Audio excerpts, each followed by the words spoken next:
Hello বন্ধুরা, তোমাদের সাথে চলে আসলাম আজকে একটা মিনি ব্লগ নিয়ে। সকাল সকাল ঘুম থেকে উঠে ঘর পরিষ্কার করার কাজ শুরু করে দিলাম।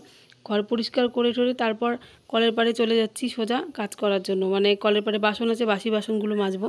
আর বৃষ্টি তো ঝমঝমিয়ে পড়ছেই, ছাড়ার কোনো নাম নেই। বৃষ্টিতে ভেজেই মেজে নিলাম, তারপর স্নান করে চলে আসলাম ঘরে। তো চুল টুল আঁচড়ে নিলাম, সিঁদুরও পরে নিয়েছি, এখন চুলটা বেঁধে নেব। নিয়ে এখন সকালের যা খাবার আমার থাকে রোজ দিন সেটা খেয়ে নেব। কিশমিশ আর কাজুই ছিল, এই দুটোই আমি খাবো। খালি পেটে আগে জল খেয়ে নিয়েছি। তো খাওয়া দাওয়া করে এখন সোজা চলে যাব আবার রান্নাঘরে এসে দুধ ঢেলে নিলাম গ্লাসে করে। ডাক্তার একটা প্রোটিন পাউডার আমাকে লিখে দিয়েছে, আর সেটা বলেছে দুধের সাথে খেতে। আর ঘরের গায়ের দুধ বুঝতেই পারো কতটা প্রোটিন থাকে। তো 1 গ্লাস দুধ নিয়ে নিলাম, তার সাথে 2 চামচ পাউডার একদম গুলিয়ে নিয়ে ঢকঢক করে খেয়ে ফেললাম। তারপর খেলাম হচ্ছে একটু ভারী খাবার, রুটি, তার সাথে দই। দই খাওয়া কতটা ভালো তোমরা ভালো করে জানো, অন্তত এই অবস্থায়। তো দই দিয়ে রুটি খেলাম। আর তারপর দুপুরে আমার জন্য বানালাম খিচুড়ি। আমার শাশুড়ি আর বর হচ্ছে একাদশীর উপোস, তাই তারা ভাত খাবে না। তো ভাবলাম যে খিচুড়ি বানিয়ে নিই। খিচুড়ি খেয়ে টেয়ে তারপর বিকেলের দিকে খেয়ে নিলাম ফল।